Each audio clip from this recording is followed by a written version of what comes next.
And if you go by that definition of blackmail of this or this, then the definition of blackmail starts to become really big, and the bands that are cracking jokes about Neil Young and saying that he's censoring or blackmailing are doing no different when they're picking and choosing who goes on tour with them. What do you think?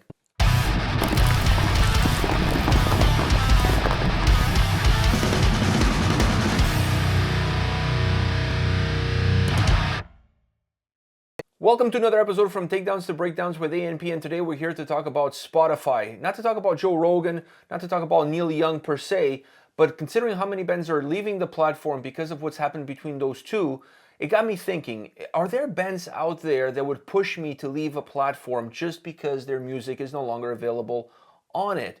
And also, is Spotify the best place for you to get your music from, considering how little they pay the artists themselves? So let's start with... That's actually one of the reasons why I don't use Spotify. That's the reason why I don't use Spotify either. I personally don't agree with their business model, so I'm not going to give them money when the money is not going to go towards the bands that I'm actually listening to. It's going to go towards the Rihannas of the world, and I don't care about that. Or Joe Rogan, for that matter. So that's why I'm not on Spotify. But hypothetically speaking, let's say you were on Spotify or on another platform similar to Spotify, and your favorite band or one of your favorite bands announces that they're leaving. Would that be enough for you to leave the platform behind and follow the band? Let me just say, if it's a band that is in my playlist and they're one of the bands that's like makes up most of my playlist, then yes, because then that's a large hole to fill on a playlist. Then I would rather go to a different, streaming service that has them and the bands that are also on my playlist. But what about if they have that band but they don't have the others? Because you could be in a situation where half of your playlist is on one platform and half of your playlist is on a different platform. Shit, then I'm just buying... Well, then I do what I normally do then. Just buy the songs and buy everything off of iTunes. I buy it off... I know iTunes also is not like... They don't pay out the big bucks, kind of like Spotify, but...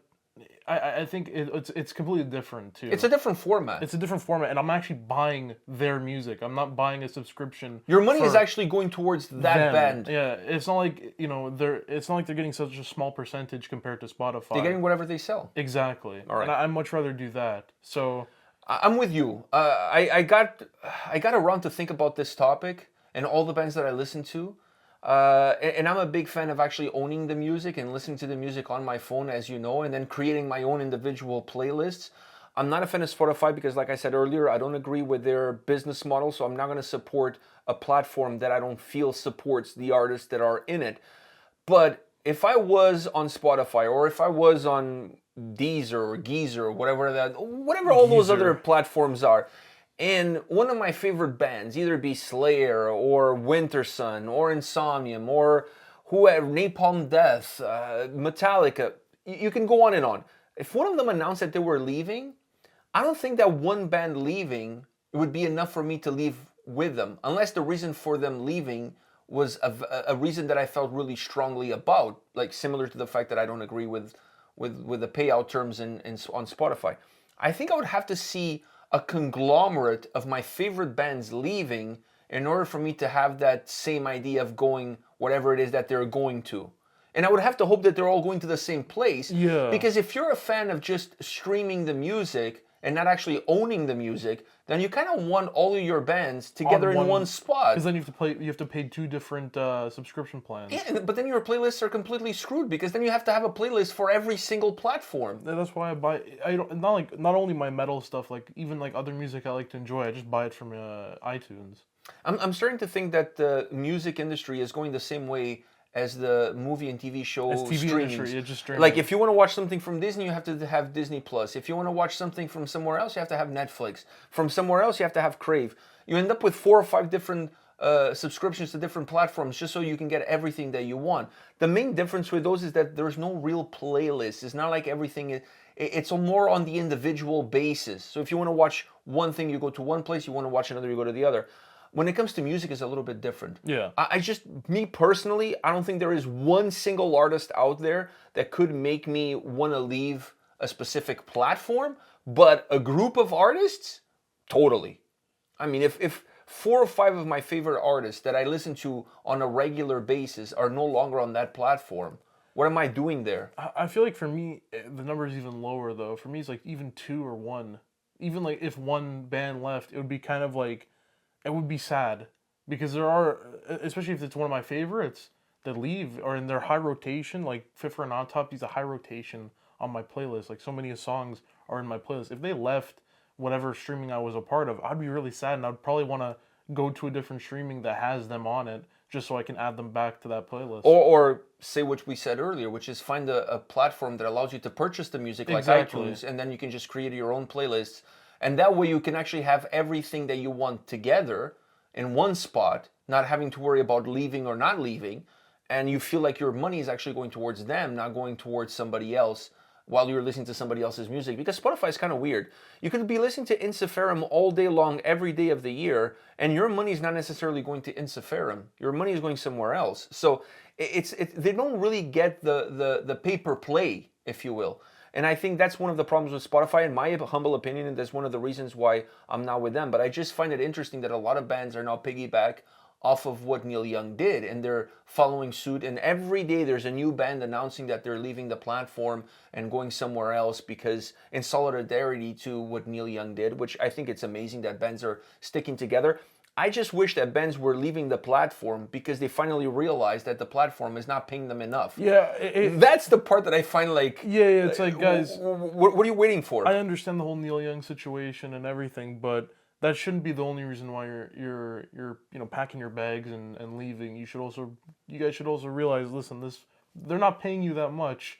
Leaving is not really it's not going to hurt your coffers. It doesn't really hurt your piggy bank that much. I think it hurts in terms of exposure. Exposure, yes. Definitely. Because you could be a band that's not necessarily on people's playlists, but because you're in a genre that other people are listening, they just find you out of nowhere. They find you out of nowhere as one of the recommended tracks, and you listen to it, and then it suddenly is like, wow, this band is really good. Let me go check out their other stuff. And then maybe that person will end up going to one of your shows or actually buying one of your CDs or vinyls.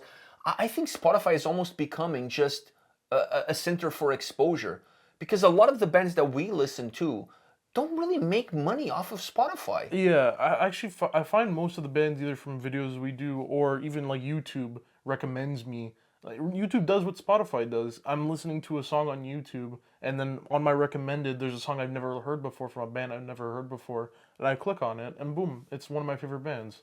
Also, YouTube doesn't pay the artist, right? Because the money goes towards who owns the copyrights, which is normally the labels. Which is normally the labels, yeah. Yeah, so... But then that goes to the... Eventually it trickles down in a matter-of-fact kind of way. In its domino effect, it hits the band somewhere. Yeah, so, and I think it actually, the exposure from YouTube is probably better than the exposure from Spotify. I just always find it funny at the end of the year when bands are posting their Spotify numbers of how many people listen to their music and all. And I'm like, okay, that's all great. A lot of people listen to your music, but how much money did you make from it? At the end of the day, it's a business. And the only people making money is the guys who run Spotify. So, I feel, and we've talked about this before, it's time for metal bands to come together. Spotify does not provide a good platform for metal bands in terms of payout. Like, if you are the Rihannas of the world or the Drakes of the world, Spotify is great because you're making a killing, right? But for the metal bands of the world, I almost wish there was a platform just for metal, for the different genres of metal, where just metal, where the bands take a cut, a much deeper cut than what they're currently getting. But I don't like to say, like, for me, I don't only have metal on my phone. It's, I like different genres of music. So I would much prefer a place where, just like iTunes, just like iTunes in the way that you can buy the music, but just a subscription service type thing. Oh, I see what you're saying. Kind of like what was it? Apple Music. Basically something like Apple Music that just gives you more. I wonder how much Apple Music pays the artist versus Spotify. I wonder that too. Because nobody ever talks about Apple Music. No one talks about Apple Music. Nobody ever shares their Apple Music numbers at the end of the year. That's true. That's true. What the fuck? I don't know what's going on there. But something like how you buy music on iTunes and they get a deeper percentage, but for a lot of other genres, not just metal. Like I said, I just find it really hilarious when bands at the end of the world are posting their Spotify numbers. And to me, all of that is kind of irrelevant. It really, I mean, it's exposure, I understand. You want to show the big numbers because you want to show how many people are listening to your music. And I think that has an impact in terms of you negotiating your next contract with a label. Yeah. I totally get all of that. But at the end of the day, you're still not making any dough. You know what I mean? And let's face the facts, you're not going to make any money on the albums either. Your money really is in the touring and the merchandise and that kind of stuff. Which is not happening right now. Which is not happening. So I really feel like maybe this is the right opportunity. Maybe Neil Young, without knowing, he started something that's going to get bands to leave the platform and maybe go to a different platform where artists are treated a little bit better. You know, Joe Rogan has never made a song, at least not that I know of. He makes way more than some of these artists do. I'm sure he's getting way more than Neil Young is, and Neil Young gets a lot of plays. So, and it has a very deep catalog. And I don't think Spotify is going to change. Doesn't matter how much we talk about it, doesn't matter how much bands complain about it. Spotify won't change their model until there's a deep impact into their pocket. Once they start seeing bands leaving, and that has an impact in terms of people also leaving and not listening to that music and that kind of stuff, then they may reevaluate how they're treating bands and how they're treating their business model. And how the cuts of pay. Yeah, but until it affects them, at the end of the day, like I said before, this is a business. So until that business becomes affected directly by the actions that you're taking as a business, nothing is going to change. Now, one more thing I want to talk about this whole Neil Young Spotify situation is, without getting into the whole weeds of Joe Rogan and Neil Young, but I've seen a lot of bands, not a lot, but a few bands on social media saying that Neil Young is blackmailing Spotify, which I find it hilarious because I think bands don't understand the definition of blackmail. He's not blackmailing or censoring Spotify or Joe Rogan. He's just saying, I don't want to be part of a platform that has this person in it.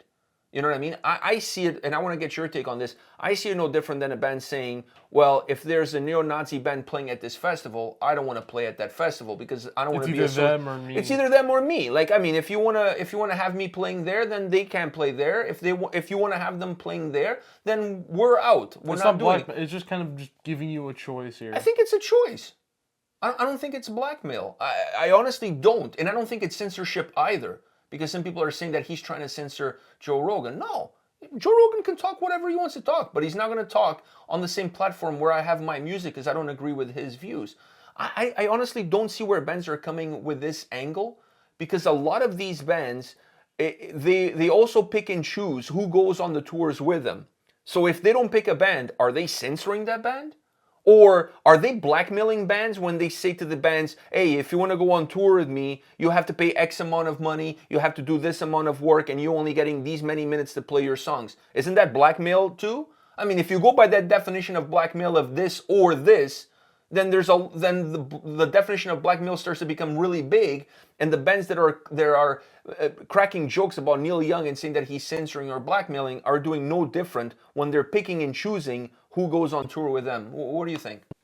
I feel like on this one, for the whole Neil Young situation, I feel like I'm more of just Indifferent? Indifferent. Yeah, I'm just like neutral. I'm Sweden. I'm neutral. Sweden was not neutral, it's Switzerland. Oh, Switzerland. Well, Close enough, starts with an S. it starts with an S, has a W. All right. So close enough. No, but I'm just, I don't know. You're I'm kind of about it. Like, I don't care enough about Joe Rogan. And you don't care enough about Neil Young. And I don't care enough about Neil Young. It's kind of like, I'm if this guy's not out, then I'm out. And it's like, okay, cool, but I don't. No, I don't think. But see, I think you're taking this the wrong way because, first of all, I'm just taking this from a neutral perspective. It's like if someone who just listens to rap and doesn't know who Joe Rogan is and doesn't know who Neil Young is, doesn't fucking care. Like that's just me. I don't use Spotify too, so nothing really. I couldn't give two shits. Yeah, see, I'm a fan of Neil Young, and I'm a fan of Neil Young for many reasons. One of them is that he's the one that told me that, welfare mothers make better lovers. So right there, I mean, how can you not be a fan of a guy like that?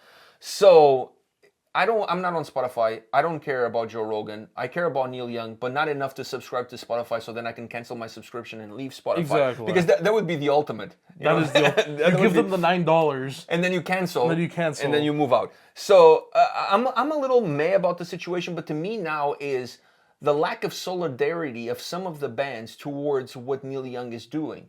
And I feel like they're missing the point here. And I've seen comments from different bands about this, and I feel like they're missing the point here. I don't think he's blackmailing anybody. He's not, Spotify has a choice to make here. You know, it's not like he's not giving them a choice. And it's not like, it's that pay me or else I'm going to ruin your career. Normally when you blackmail somebody, there's a very bad outcome on one end unless you pay them on the other end. It's not really the case here. So I feel like bands are not seeing the big picture, because if you consider what he's doing blackmail, then every band on the face of the earth at some point in time, when they went on tour, they blackmailed another band into going on tour with them to a certain degree. Because either you pay us or you cannot open for us. You know what I mean? Yeah. They're blackmailing me every time I buy a ticket for a concert. You can't come to the concert unless you buy a ticket. Ticket or no concert. Isn't that blackmail? You're giving me two choices. So that's what I'm saying. You have to be careful when you start throwing words around, like blackmail, Nazis, Hitler. You know all these words that people throw around on social media. You start to diminish the meaning that those words have. You water it down. You water it down, yeah. And I find it stupid that you as a band, knowing how ripped off you are by Spotify, defend Spotify. You're kind of defending Spotify. I think that's actually the only thing that I don't really care about the whole kneeling, the situation. What started it? I don't care about it. I don't care, and I care about the consequences of it after. I also like the whole reason why Neil Young. Listen, personally, I don't care. I couldn't care less about his reasons of leaving or anything. I just don't care. Okay, I don't go to bed with worrying about Neil Young. Sweats, worrying about the reason why he left, and Joe Rogan. I don't care. I think the only thing I really have something against is the fact that people care so much about it that they're going in on him for it. When guys, you guys are complaining and defending a service that doesn't even pay you that much, anyways. So like a service that abuses you. You're fighting for the wrong reasons. Exactly. At the end of the day, you sound like you're in an abusive relationship, but you're still defending your abuser. Exactly. That's how it comes across. I feel like that's the only reason why I even care about the situation, is that I don't care about the whole him leaving for Joe. Listen, I didn't even know it was a thing until you told me. So it doesn't. You know who hasn't left Spotify yet? Who? Joe Rogan? Well, I mean, he got paid a lot of money. It would be really stupid of him to leave Spotify. But Tanze Day. With chocolate, with Chocolate Rain. Oh, really? Fuck, when he leaves, then it's going to be a mass exodus of people leaving Spotify. Yep. I'm waiting for that day. I know I'm going to sign up and cancel right away. Oh, you want to do that? I'll do the 14-day trial just to not pay at the end. Oh, that is the smart thing. That is the cheap and smart thing to do. All right, guys, let us know your thoughts on Spotify, on this whole situation, how they pay the bands leaving. Is there a band on Spotify, or more than a band, that if they left the platform, you would definitely be leaving with them? Let us know in the comment section who's that band or who are those bands, and we'll see you guys at the next video. Take care. See ya.